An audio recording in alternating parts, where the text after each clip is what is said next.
there's an interesting dynamic with the prequel concept that we sit there, we know what's going to happen to your character, you know what's going to happen to your character, but there's still room for us to be surprised. Do you expect fans to be surprised by the arc that Gus takes? Are you in kidding this me? I season? think they'll be surprised from beginning to end. It's the nature of these writers. They just have a truth and organic newness and freshness about them. I think that Gus, it is agreed that, we are fascinated by the villain, and that the less we know, it's a balance. The less we know will give us more interest. We'll want to find out even more. So Gus has to be somewhat of a mystery. And I'm the guy to play that mystery and allow you to know more than you would know from the words. I'll give you through my actions.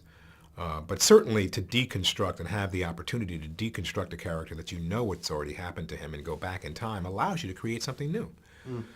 I'm not at all trying to be the Gus I was. I'm trying to be a Gus that is, maybe a little more vulnerable, a Gus that maybe is a little more thoughtful because he's still trying to figure out how to get where he needs to go.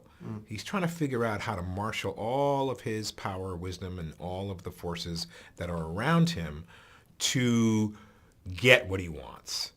Very, very fresh and new relationships with hopefully Mike, and hopefully there'll be some interaction with Hector Salamanca because that was something that was so important to his end.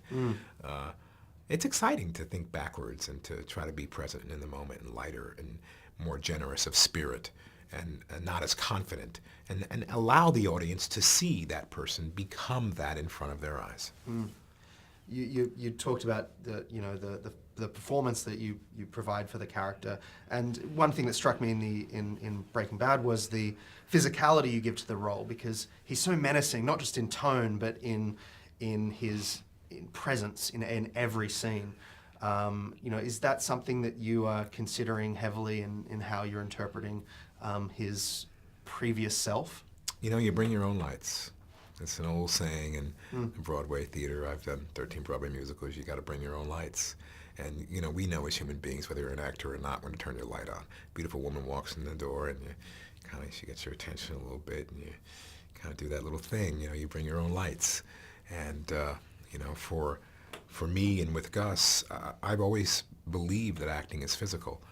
I did a film called Bob Roberts years ago. I had to play a guy with cerebral palsy. I went and stayed with people at the Cerebral Palsy Institute in New York on 23rd Street for 2 weeks just to feel what their physical body and their mental link-up did. There was something just depressed about them, and it reflected in their head. Some of them were really, really brilliant, but had to carry and drag the body along. You can't act without your body. Acting is physical. Our lives are physical. We have to walk and talk and jump and hop and skip, all those things.